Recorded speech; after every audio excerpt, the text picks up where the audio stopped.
కార్తీక పురాణము. వశిష్ఠుడు జనక మహారాజుకు కార్తీక పురాణాన్ని ఇలా వివరిస్తున్నాడు. 11వ అధ్యాయము. మందరుడు పురాణ మహిమ. ఓ జనక మహారాజా, ఈ కార్తీక మాసం వ్రతం యొక్క మహత్యం గురించి అనేక ఉదాహరణలు చెప్పి ఉన్నాను. ఇంకా దీని గురించి ఎంత చెప్పినా తనివి తీరదు. ఈ మాసమందు విష్ణువును అవిసపూలతో పూజిస్తే చాంద్రయాన వ్రతం చేసినంత ఫలితం దక్కుతుంది. విష్ణు అర్చన తర్వాత పురాణ పఠనం చేసినా, చేయించినా, విన్నా, వినిపించినా అలాంటి వారు తప్పనిసరిగా వైకుంఠాన్ని పొందుతారు. దీని గురించి మరొక ఇతిహాసం చెప్తాను, శ్రద్ధగా విను అంటూ వశిష్ఠుల వారు ఇలా చెప్పడం మొదలుపెట్టారు. పూర్వం కళింగ దేశమున మందరుడు అని విప్రుడు ఉండేవాడు. అతడు ఇతరుల ఇళ్లల్లో వంటలు చేస్తూ, అక్కడే భోజనం చేస్తూ, మద్య మాంసాది పానీయాలు సేవిస్తూ, తక్కువ జాతివారి సాంగత్యం వల్ల స్నాన, జప, దీపారాధికాలను, ఆచారాలను పాటించక దురాచారుడై మెలుగుతూ ఉండేవాడు.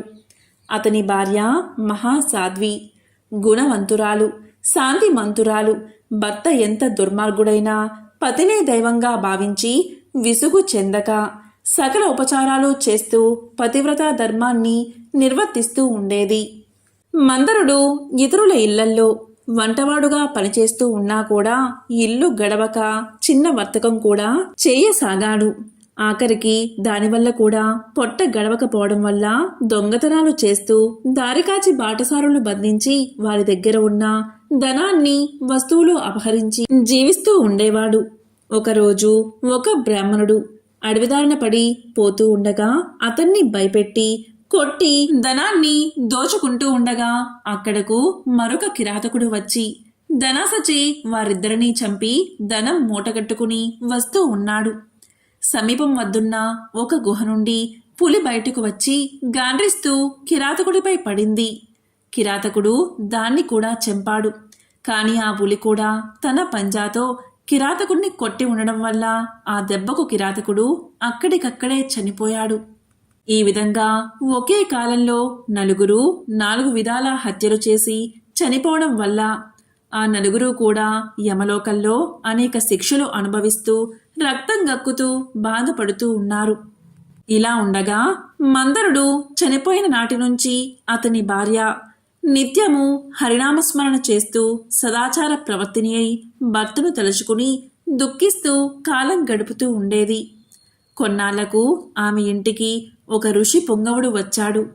ఆ వచ్చిన ఋషిని గౌరవంగా ఆహ్వానించి అర్ఘ్యపాద్యాదులచే పూజించి ఇలా పలికింది. ఓ స్వామి, నేను దీనురాలని. నాకు భర్త కానీ సంతానం కానీ లేరు. నేను సదా హరినామస్మరణ చేస్తూ జీవిస్తూ ఉన్నాను. కాబట్టి నాకు మోక్ష మార్గాన్ని ప్రసాదించండి అని వేడుకుంది. ఆమె వినయానికి, ఆచారానికి ఆ ఋషి సంతసించి ఇలా అన్నాడు. అమ్మా, ఈరోజు కార్తీక పౌర్ణమి, చాలా పవిత్రమైన రోజు. ఈరోజు వృధాగా పాడు చేసుకోవద్దు. ఈ రాత్రి దేవాలయంలో పురాణం చదువుతారు. నేను చమురు తీసుకువస్తాను. నీవు ప్రమిదను, వత్తిని తీసుకుని రావాలి. దేవాలయంలో ఈ వత్తిని తెచ్చిన ఫలాన్ని నీవందుకో అని చెప్పిన వెంటనే అందుకు ఆమె సంతోషించి వెంటనే దేవాలయానికి వెళ్ళి శుభ్రం చేసి గోమయంచే అలికి ముగ్గులు పెట్టి తానే స్వయంగా వత్తి చేసి 2 వత్తులు వేసి ఋషి తెచ్చిన నూనె ప్రమిదలో పోసి దీపారాధన చేసింది. అలా తరువాత ఇంటికి వెళ్ళి తనకు కనిపించిన వారికంతా ఆ రోజు రాత్రి ఆలయంలో జరిగే పురాణ కాలక్షేపానికి రమ్మని పిలిచింది. ఆమె కూడా రాత్రంతా పురాణం విన్నది. ఆనాటి నుండి ఆమె విష్ణు చింతనతో కాలం గడుపుతూ కొంతకాలానికి మరణించింది. ఆమె పుణ్యాత్మురాలు అవడం వల్ల విష్ణు దూతలు వచ్చి విమానం ఎక్కించి వైకుంఠానికి తీసుకుని పోయారు. కానీ ఆమెకు పాపాత్ముడైన భర్తతో సహవాసం వల్ల, కొంచెం దోషం ఉండడం వల్ల మార్గ మధ్యలో యమలోకానికి తీసుకుపోయారు. అక్కడ నరకమందు మరి 3తో బాధపడుతున్న తన భర్తను చూసి, ఓ విష్ణుదూతలారా, నా భర్త మరి ఈ 3 ఇలా నరకబాధలు పడుతున్నారు. కాబట్టి నా యందు దయ ఉంచి వారిని ఉద్ధరించండి అని ప్రాధేయపడింది. అంత విష్ణుదూతలు, అమ్మా, నీ భర్త బ్రాహ్మణుడై ఉండి కూడా స్నాన సంధ్యాదులు మాని పాపాత్ముడయ్యాడు. రెండవవాడు కూడా బ్రాహ్మణుడైనా అతను కూడా ధనాసచే ప్రాణహితుణ్ణి చంపి ధనాన్ని అపహరించాడు. మూడవవాడు పులి. నాలుగవవాడు పూర్వం ద్రవిడ దేశంలో బ్రాహ్మణుడై జన్మించిన అనేక అత్యాచారాలు చేసి ద్వాదశి రోజున కూడా తైల లేపనం, మద్యమాంస భక్షణ చేసినవాడు కావడం వల్ల పాపాత్ముడయ్యాడు. అందుకే ఈ నలుగురు నరకబాధలు పడుతున్నారు అని వారి చరిత్రలు చెప్పారు.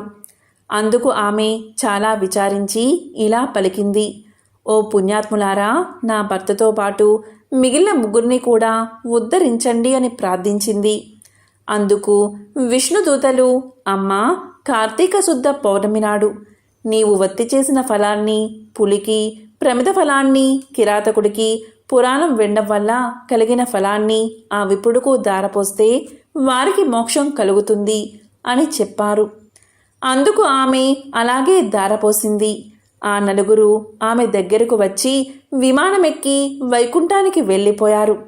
కాబట్టి ఓ రాజా, కార్తీక మాసమున పురాణం వినడం వల్ల, దీపాన్ని వెలిగించడం వల్ల ఎలాంటి ఫలితం కలుగుతుందో విన్నావా అని వశిష్ఠుల వారు జనక మహారాజుకు తెలియజేశారు. ఇట్లు స్కాంద పురాణాంతర్గత వశిష్ఠ ప్రోక్త కార్తీక మహత్యమందలి ఏకదశాధ్యాయము 11వ రోజు పారాయణం సంపూర్ణం.